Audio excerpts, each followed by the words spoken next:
नमस्कार।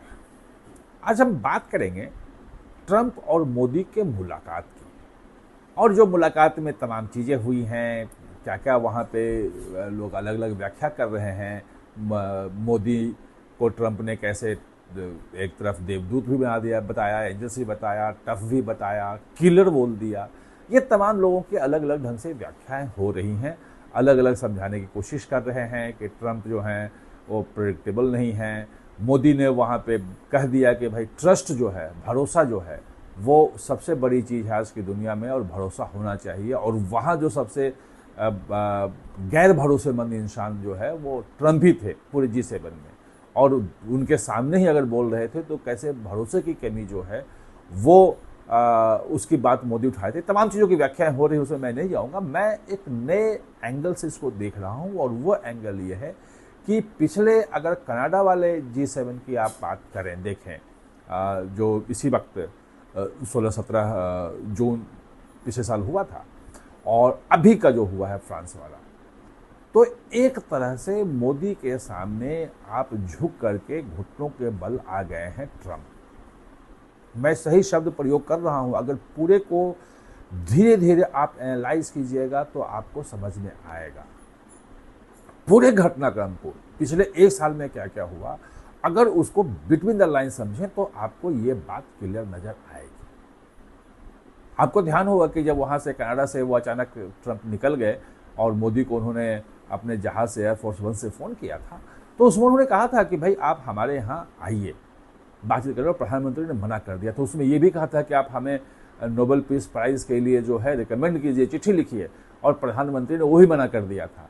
और उसके बाद वो मुनीर के साथ चले गए थे भारत को चिढ़ाने के लिए, और ऑपरेशन सिंदूर का तो पूरा ले ही रहे थे श्रेय कि हमने रुकवाया, हमने कहा कि भाई ये ट्रेड करना है तो हम करेंगे, नहीं तो तुम्हारा बंद कर देंगे सारा। तो वो डर से कर लिया, वो धमकाया हमने भारत को, और वो तमाम चीज़ें, इतने जहाज गिरे, वो गिरे, वो तमाम चीज़ें वो कह रहे थे। मुनीर के साथ डिनर भी किया, सब कुछ किया। ये उस वक्त की सिचुएशन थी। और जुलाई में 4 बार फ़ोन आया ट्रंप का मोदी के पास, और मोदी अवेलेबल नहीं हुए। ये जर्मनी के, फ्रांस के अखबारों ने ये खबर छापी, और इसकी पुष्टि भी हुई कि हाँ सचमुच में फ़ोन आया था और मोदी लाइन पे नहीं आए। और अगस्त में आपको ध्यान होगा 25% टैरिफ और 25% जुर्माने वाला टैरिफ, 50% टैरिफ भारत पर लगा दिया था ट्रंप ने, वो भी था।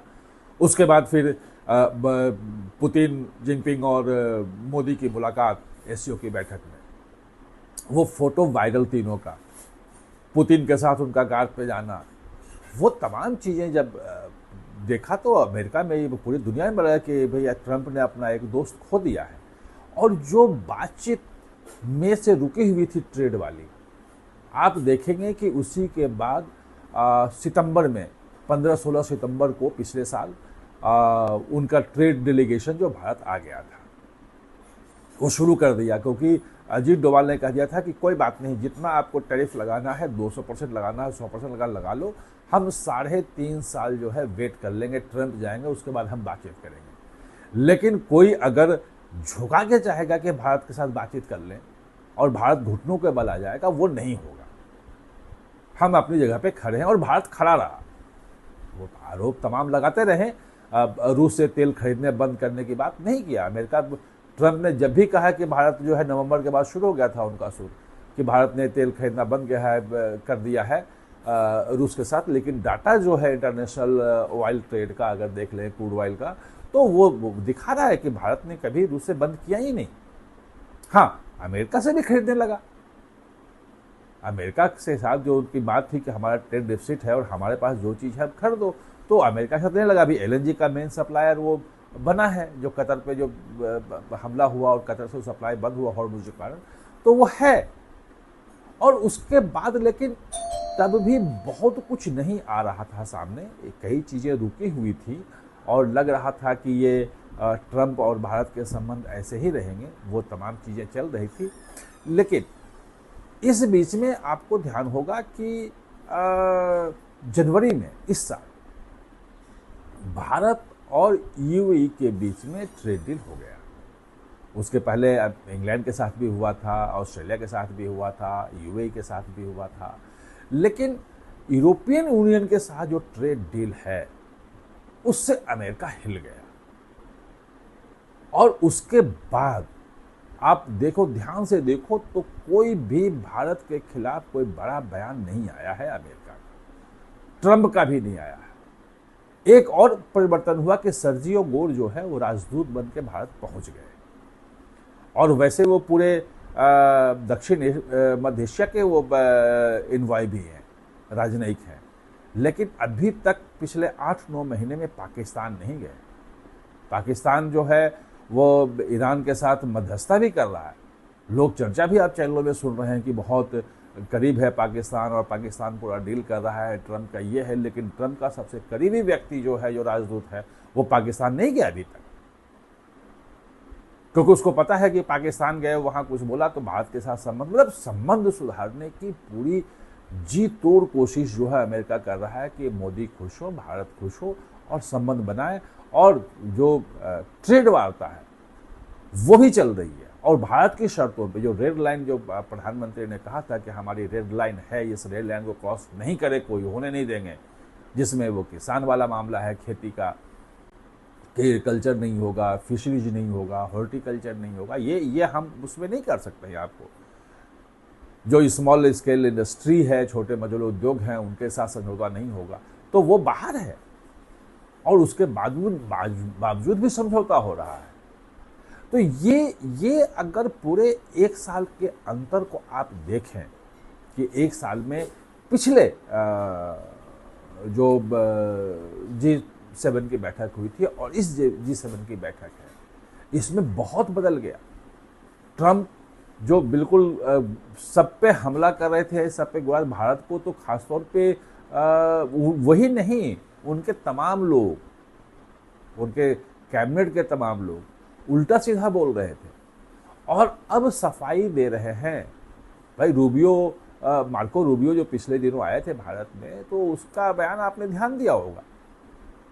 जब पाकिस्तान और इंडिया के बारे में पूछा गया तो उन्होंने बिल्कुल खुल के कहा कि भारत जो है हमारा स्ट्रेटेजिक पार्टनर है, सामरिक जो है वो पार्टनर है, यानी कि हम रक्षा में एक दूसरे का सहयोग करेंगे। और ट्रंप ने जो कल बोला, वो भले वो बड़ बोले पर में ले जाए, लेकिन उसके बड़े गहरे अर्थ है। उन्होंने इसे मोदी से जोड़ के बोला कि जब तक मोदी वहाँ हैं और भारत पे कोई हमला करेगा तो हम अमेरिका वहाँ पे आएगा, भारत के साथ खड़ा होगा। तो वो भले कहा, लेकिन रूबियो ने भी जो कहा था कि स्ट्रेटेजिक पार्टनर है, और पाकिस्तान जो ईरान से डील भी करवा रहा है, जो तमाम तरह के चमचागिरी कहें, ट्रंप को खुश करने की कोशिश कर रहा है, उनके नोबेल पुरस्कार देने से लेकर के उनके परिवार की कंपनी को पूरा का पूरा वो क्रिप्टो करेंसी का कारोबार सौंप दिया, क्रिप्टो करेंसी का कारोबार सौंप दिया उनके परिवार के कंपनी को, उनके बेटे की जो कंपनी से जुड़े हुई कंपनी है इसको।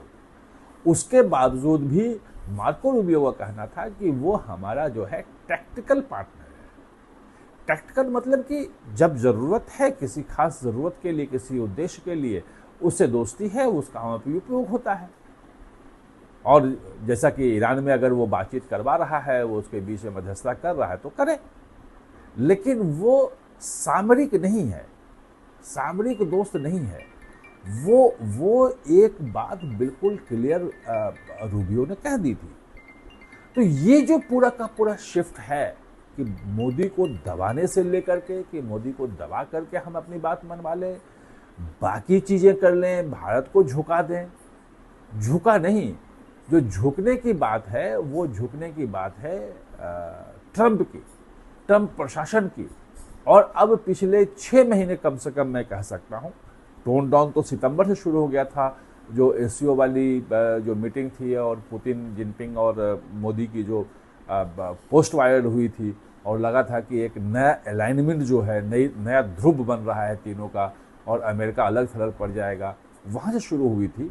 और जनवरी में जब यूरोपियन यूनियन के साथ ट्रेड डील हुआ, उसके बाद अमेरिका को समझ में आ गया कि भारत अब बहुत आगे निकल चुका है और भारत को उसकी शर्तों तय करना पड़ेगा। आप अब देखो, अब ट्रेड डील वगैरह सब खत्म है, और उनका जो टैरिफ था, टैरिफ तो उनके सुप्रीम कोर्ट ने खत्म कर दिया।